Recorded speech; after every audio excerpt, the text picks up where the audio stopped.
ஒரு வழியாக திட்டக்குடி பஸ் ஸ்டாண்ட்லேருந்து நம்ம பேரணி தொடங்கிருச்சுங்க. இங்கேருந்து போகக்குள்ளே பார்த்தீங்கன்னா, வெயில் மண்டைய பொளக்க ஆரம்பிச்சிருச்சு. அதுக்கப்புறம் காலையிலே 7 டூ 11 நம்மளுக்கு ஃபங்க்ஷன் பார்த்தீங்கன்னா, நாங்கள் கொஞ்சம் லேட்டாக தான் வந்துட்டோம். அதுக்கப்புறம் பசங்களும் யாருமே காலையிலேருந்து சாப்பிடவே இல்ல.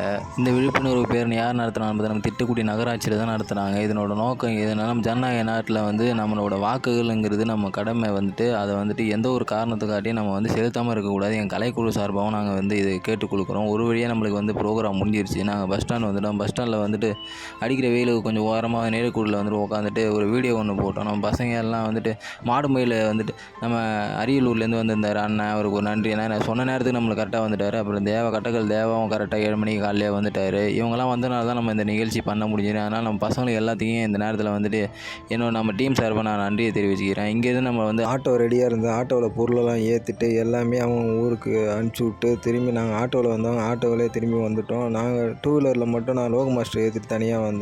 வரக்குள்ளேயே பார்த்தீங்கன்னா நம்மளுக்கு அங்கேருந்து லோக மாஸ்டர் பாவம் பசி எடுக்குன்னு சொன்னாங்க. அவருக்கு ஒரு 2 சொம்பு கூழ் வாங்கி கொடுத்தேன். அங்கேயே குடிச்சிட்டு நானும் ஒரு சொம்பு கூழ் வாங்கி குடிச்சிட்டு அதுக்கப்புறம் பார்த்தீங்கன்னா விருத்தாச்சலத்தில் நம்ம சுண்டல் வைக்கிற ஒரு அண்ணன் நம்ம நண்பர் ஒருத்தர் வந்திருந்தார். அவர் வந்து அங்கே கூழ் கடைக்காரர்கிட்ட சுண்டல் கொடுத்தாரு. அதுக்கப்புறம் அவரு கொஞ்சம் சுண்டல் கொடுத்தாரு. அதை வாங்கி சாப்பிட்டுட்டு ஒரு வழியாக பசி அடங்குது. அங்கேருந்து நாங்கள் கிளம்பிட்டோம். இந்த நிகழ்ச்சி பார்த்தீங்கன்னா நாங்கள் போகக்குள்ள வந்துட்டு கொஞ்சம் தடங்கலாக தாங்க இருந்தது எங்களுக்கு. ஏன்னா நாங்கள் போகக்குள்ளேயே வந்துட்டு கொஞ்சம் லேட்டாக தான் போனோம். கொஞ்சம் வந்து மனசு கஷ்டமாக இருந்தது, நிகழ்ச்சி எப்படி போகுது அப்படின்னு சொல்லிட்டு.